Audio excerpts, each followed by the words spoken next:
Welcome to the Daily Plunge. We are in the book of Leviticus, chapter 27, verses 1 through 34.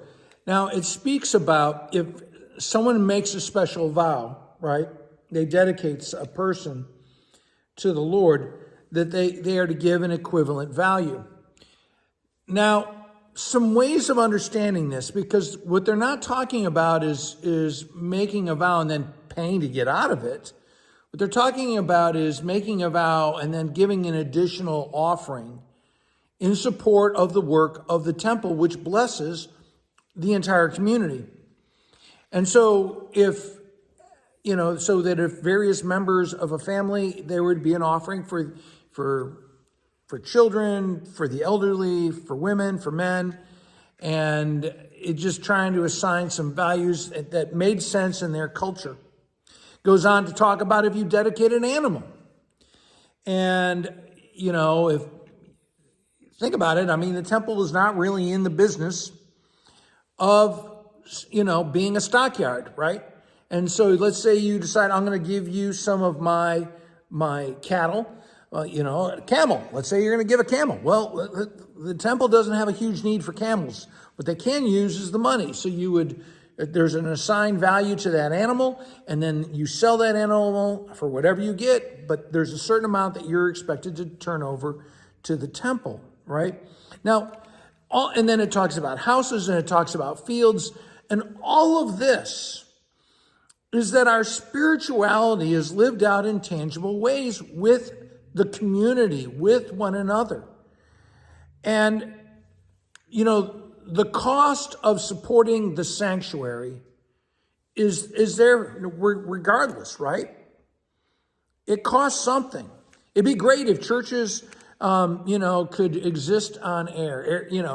Money's not everything, but it's right up there with oxygen. You got to have it. And so, everybody has an opportunity to give, because it is the responsibility of everyone who belongs to the temple, not just a few people. Everybody has the responsibility and the opportunity to contribute to the sanctuary, which is blessing all of their lives.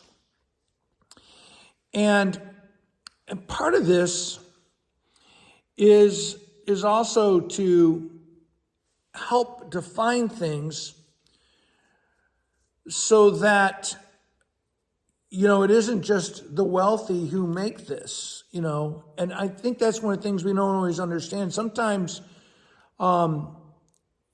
we have to give opportunities for people to be to have the blessing of giving that are both large and small, because every one of us is blessed when we give. I think the other thing that chapter 27 is speaking about, again, is that how it's everybody has this opportunity and responsibility. It's not just 10 or 20% of the community. And the work that the temple did wasn't just the worship. There was lots of things that they did that blessed the community.